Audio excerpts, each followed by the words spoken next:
வணக்கம். இல்லத்துக்கு மிஸ் வாணி செல்வராஜா. இல்லத்தில் எப்படி இருக்கீங்க? நல்லா இருக்கீங்க? நல்லா இருக்கணும். இன்றைக்கி பதிவு கண்ணகி அம்மாவை பற்றி பார்த்தாச்சு, நூலகத்தை பற்றி பார்த்தாச்சு. நான் பேசும்போது மட்டும் அந்தந்த தலையங்கத்தை வச்சு நல்ல ஆட்டம் போடுறீங்க, சந்தோஷம். அப்போ உங்களுக்கு என்னுடைய கருத்துக்கள் உங்களையும் பேச வைக்குது, அது மகிழ்ச்சி, பிரச்சனை இல்லை. இன்றைய பதிவு இனி ஆனி மாதம், இப்போ நடக்கிறது ஆனி மாதம் காளியம்மாளுக்குரிய நாள். ஈழத்தில் நிறைய காளி கோயில் இருக்குது. எனக்கு தெரிஞ்ச காளி கோயில் புன்னச்சொல்ல ஸ்ரீ பத்ரகாளி அம்மன் ஆலயம். அது வரலாறு நான் உங்களுக்கு சொல்ல வேண்டிய கட்டாயத்தில் இருக்கிறேன். சிறிய வயசுலேருந்து நாங்கள் சின்ன ஊரணி, ஈழத்தில் சின்ன ஊரணி மட்டக்களப்பில் இருந்தேன். நாங்கள் அங்கே கொத்துக்குளம் ஸ்ரீ முத்துமாரியம்மன் விசேஷம். அந்த கோயில் வரலாற்று சிறப்பு மிக்க கோயில். அதை நான் இன்னொரு கட்டத்தில் அதை பற்றி நான் உங்களுக்கு அந்த டைம் அவளோட சடங்கு நேரம், அவளோட திருவிழா நேரம் அதை பற்றி பேசுகிறேன். இப்போ நான் இப்போ ஆனி மாதம் காளியம்மாடுறேன். அந்த அம்மன் கோயிலில் தான் எடுத்தடி வச்சதா அம்மா சொல்லுவாவோ, அந்த ஸ்ரீ முத்துமாரியம்மன் கோயில் கொத்துக்குளம். இப்போ நான் செவ்வாய்க்கிழமையில் பூஜை செய்கிறதும் அந்த கோயில் தான். முன்னுக்கு இருக்கிற அம்மாளுக்கு, உள்ளுக்கு இல்லை, வெளியில் இருக்கிறதுக்கு. அப்போ நாங்கள் வெண்செயலால் பாதிக்கப்பட்டு அமிர்தகளி மாமங்க கோயிலுக்கு முன்னுக்கு கப்பலினி மாதாயிலுக்கு பக்கத்துலேயே இருந்து நாங்கள் அங்கே இருக்கும்போது அம்மா கூட்டிகிட்டு போவோம் அந்த கோயிலுக்கு, புன்னச்சொல்ல ஸ்ரீ பத்ரகாளி அம்மன் கோயிலுக்கு. அப்போ ஒரு ஓலை குடிசையில் தான் இருந்தது. அவள் சரியான மகிமை மிக்கவ. எல்லாரும் சொல்லுவாங்க சரியான விசேஷம். அப்போ நான் கனவுல கேட்டேன், அம்மா நீ எப்படி இருப்பேன், எனக்கு பார்க்க ஆசையாக இருக்குன்னு.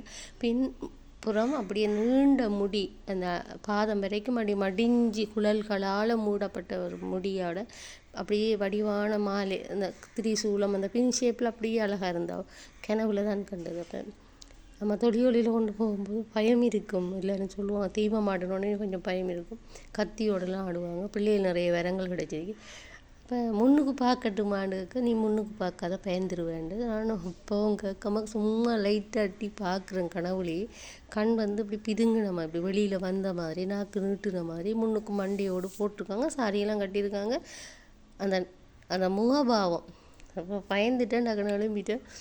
அதுக்கப்புறம் அவள் கொஞ்சம் ஐயோ இப்படி போகமாக இருக்காவே என்ற தயக்கம் இருந்தாலும் அவளோட முன்னுக்கு இருக்கிற கருமாரி உண்மையாகவே சாந்தமானவள். ஒரு கண்ணீர் விட்டு அழுது புலம்பினாலே போதும், அவள் உரியிருவா.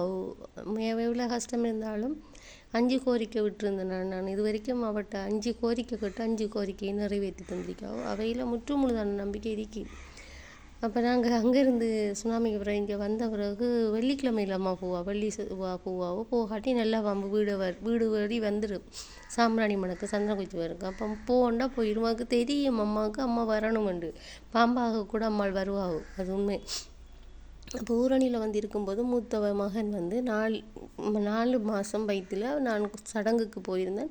ஒரு அம்மா அந்த சடங்குக்கு போவேணாமன்னு அந்த கோயிலில் வச்சு பேசிட்டேன். அப்போ எனக்கு சரியான வருத்தம். நான் வீட்டில் இருந்து ஐயோ இன்றைக்கி சடங்கு 3ஆம் நாள் சடங்கு, கல்யாண சடங்கு நல்லா இருந்திருக்குமே, நான் போயிருந்தாண்டா சந்தன குச்சி சாம்பிராணி மணமண்டா வீட்டை இருக்கையில் எனக்கு மெயில் சிலுக்க தொடங்கிது. எனக்கு அழுவ வேற வந்துட்டேன். அப்போ அம்மாட்ட போய் சொன்னேன், அம்மா எனக்கு அம்மாட்ட போகணும் போல. உன்னை யார் தடுக்கிற, நீ போவேன்ட்டு எங்கட அம்மா சொல்லியிருந்தாங்க. அப்போ நான் அடுத்த நாளே போயிட்டேன். அப்போ அவங்க யாருமே ஒன்றும் கேட்கல. அப்போ நான் போய் சொன்னேன், தெய்வமாடுற அந்த சாமியார் அம்மாட்டெல்லாம். அப்படி எனக்கு கவலையாக இருந்தேன். நீ போகிறா, உன்னையார் போகணும், அது கொடி தம்பம் இருக்கிற இடத்துல 8 மாதத்துக்கு பிறகு தான் போவேணாம்னு சொல்லுவாங்க. உன்னையார் வரவேணா, நீ அம்மா மாதிரி பார்க்குற, நீ ஏன் போவேணான்னு சொன்னேன். அப்போ தான் காளியம்மாளுக்கு புண்ணியச்சல காளியம்மா என்ன கேட்டாலும் வந்துடுவோம். உடைய ஜாமத்தில் அந்த சொல்லக்கூடாதுன்னு சொல்லுவாங்க. என்ன விஷயத்தை சொல்லலாம். இப்போ நான் போகலாட்டி கூட வீட்டை தலைமாட்டில் சிலம்பு சத்தம், உண்மையாகவே நான் பொய்யா சொல்ல வேண்டிய அவசியம் இல்லை. சிலம்பு சத்தம் தட்டும். என்னோட மொழியால் சத்தம் போட்டு இதால் நடக்கும். வந்துட்டீங்களாம்மாண்டு கேட்டாலும் சலங்கு சலன்னு அந்த சிலம்பு சத்தம் சலங்க சத்தம் வடிவாக கேட்கும். அப்போ அந்த இடத்துல நான் போகலாண்டா கூட எனக்கு கேட்கும். அதால் நான் ஓடி விழுந்து போகிறேன். இப்போ இந்த காளியம்மாள்ன்ட்டு தம்பி மகன் பிறக்கிறதுக்கு எனக்கு கஷ்டமாக இருந்தது. 1.5 நாள் கஷ்டப்பட்டு இருந்தேன். நார்மல் டெலிவரி தான். எல்லா சாமி அம்மாம்மாடெல்லாம் கூப்பிட்டு சரி காளியம்மாளேன்னு கூப்பிட்டேன்.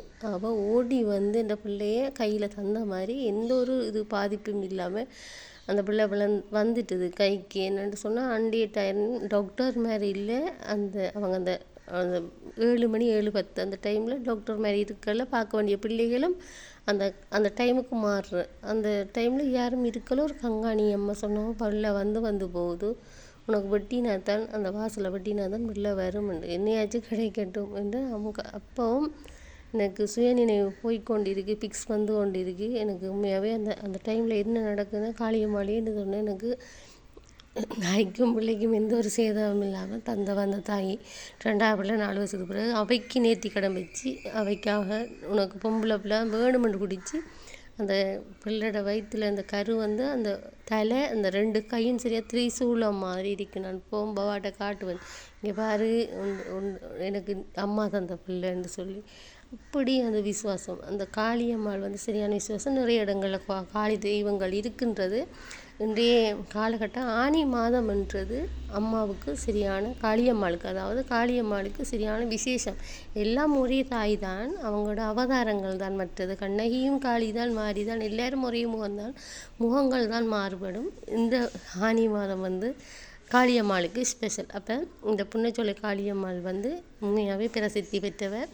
பயனடைஞ்சவங்களுக்கு தெரியும், பிள்ளை இல்லாமல் பிள்ளை கிடைச்சாக்களுக்கு தெரியும், தாலி வரம் கிடைச்சாக்களுக்கு தெரியும். எனக்கு தாலி கனவுல தாலியை மஞ்சள் காட்டி இந்த உனக்கு நல்ல வாழ்க்கை வரும் கண்டு காட்டுனதும் அவள் தான். எனக்கு தெரியாமல் அதை கட்டி முதல் வெள்ளியே ரெஜிஸ்டர் மாப்பிள்ளை யாருண்டே தெரியாமல் ரெஜிஸ்டர் நடந்தது அங்கே தான். அவர் வேதம் என்றாலும் எங்களால் மதம் இனம் அது அப்படியெல்லாம் நாங்கள் பார்க்குறது இல்லை. சைவ முறைப்படி தான் அவர் வந்து தாலி கட்டியிருந்தவர் என்று தெரியும். அவருக்கும் அவங்களோட அம்மா அப்பா சைவம், அவருக்கு விரும்பி போயிருந்தவர். அது அவங்களோட அம்மா வந்து நீதிக்கடன் வச்சு, அது வேறு கதை. அப்போ எங்களுக்கு வந்து மனம் இனம் எல்லாம் வேறுபட்டது. இப்போ நான் சொல்ல வர காரியம் வந்து அவங்களோட விருப்பத்தில் வந்து அவங்களோட போனாங்களே ஒழிய அவங்கள தண்டிக்கலை. இது இப்போ நான் சொல்ல வந்தது விஷயம் என்னன்னு சொன்னால், அது ஆனி மாதம் வந்து காளியம்மாளுக்குரிய நாள் என்பது தான் முக்கியத்துவம் இங்கே கொடுக்குறேன். எதுவாக இருந்தாலும் ஆனி மாதம் உண்மையாகவே அம்மனுக்குரிய மகிமையான நாள். இன்றையிலிருந்து ஒவ்வொரு நாளும் இப்போ ஆனி மாதம் தொடங்கிட்டு 7ஆம் தேதி அம்மாட கதவு திறக்கிற சடங்கு. அன்றைய தினங்களில் நான் போவேன் என்று நினைக்கிறேன். கண்டிப்பாக அழைப்பு வரும், அங்கே போவேன்.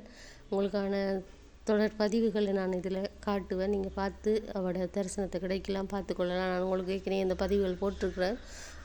ஆனி மாதம் காளியம்மாளுக்குரிய அத்தனை ஊர்கள்லேயும் அம்மா விசேஷமான வைபவங்கள் கொண்டாட்டங்கள் நடக்கும். அதுவும் கொளுத்தி தீ மிதிப்பு உண்மையாகவே சரியான விசேஷமாக இருக்கும். அது அப்படியே தீ மிதித்த பிறகு கொளுத்தி பாடுனா குளிர்ச்சி, அந்த ஊருக்கே குளிர்ச்சி கிடைக்கும். அப்படி ஒரு வரலாற்று சிறப்பான கோயில்.